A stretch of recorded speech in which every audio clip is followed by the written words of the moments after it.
Bonjour à toutes et à tous sur En Chemin avec Julien. Aujourd'hui on se retrouve pour parler un peu de mon expérience du Nord, pour vous faire découvrir un peu ce qui s'est passé dans le Nord, mes petites impressions, les petits endroits sympas à aller voir, et je vous livre un peu tout ça. Du coup 3 endroits où aller pour voir les paysages et tout ça. Il y a le Cap Blanc-Nez et Cap Griné, et c'est toute la côte d'Opale en général, mais surtout le Cap Blanc-Nez où c'est vraiment très fort. D'un côté c'est très beau, il y a la mer, il y a des falaises, il y a des montagnes, il y a de l'agriculture, du coup il y a plein de couleurs différentes. Il y a des villages, et puis c'est vraiment très historique, vous pouvez même apercevoir l'Angleterre de l'autre côté. Et en même temps vachement beau, du coup toute la côte d'Opale en général, et plus particulièrement Cap Blanc-Nez, Cap Griné, n'hésitez pas à le faire. Il y a les falaises d'Ault, de Mers-les-Bains, le Tréport. C'est vraiment des endroits super beaux. Enfin, les falaises sont énormes. Et du coup, qui dit falaise dit montée.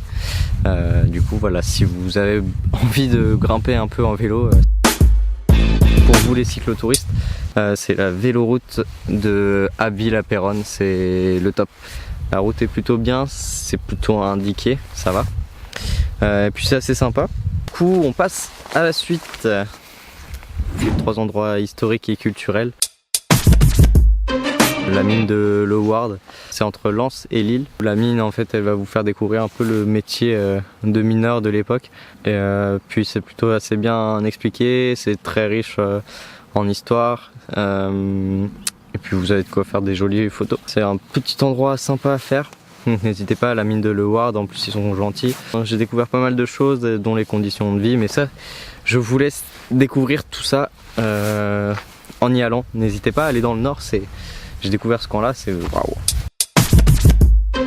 Ça lie vraiment les deux. J'ai découvert ça grâce à Kevin et sa famille qui m'ont hébergé, qui m'a fait visiter Dunkerque. Du coup, c'est sur la plage de Dunkerque, un bunker classique. Il y a un artiste inconnu qui a posé plein de miroirs, de morceaux de miroirs.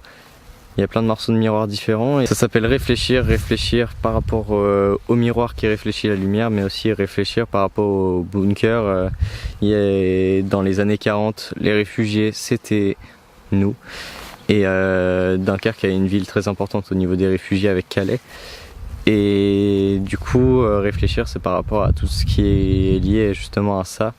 Tout le côté immigré, genre quand nous on a migré, on a été heureux d'être accueillis. Et donc c'est aussi à notre tour de rendre ce que nous on a reçu. Et en accueillant justement les réfugiés de maintenant qui passent en partie par Dunkerque et Calais. Et puis n'hésitez pas à aller la voir, c'est très beau, la plage elle est jolie, même Dunkerque c'est très joli. Chaque année, il y a les cerfs-volants qui se réunissent à Berck. Il y a des champions du monde, il y a des champions de partout. Il y a beaucoup de monde, plein de grands cerfs-volants assez magiques, majestueux, énormes. Il y a pas mal de couleurs, il y a pas mal de vie, les gens sont assez ouverts. Et si vous avez la chance de pouvoir rester le soir, il y a un feu d'artifice qui est magnifique, alliant le côté cerf-volant, le côté feu d'artifice, lumière. Il y a tout un jeu de lumière, de parade avec les cerfs-volants. Donc voilà. En tout cas merci à vous tous ceux qui m'ont aidé, encouragé, même klaxonné pour me dire allez, fais un pouce et tout quand je roulais. Merci à tous ceux qui m'ont accueilli. Et votre chaleur humaine remplace la chaleur qu'il y a là-bas. En tout cas je vous remercie, et puis ensemble prenons le cancer de vitesse. Allez voir dans la description, il y a plein de choses différentes. Et puis moi je vous dis à la semaine prochaine. C'est l'heure pour moi de repartir. Je suis déjà en retard. Allez, salut!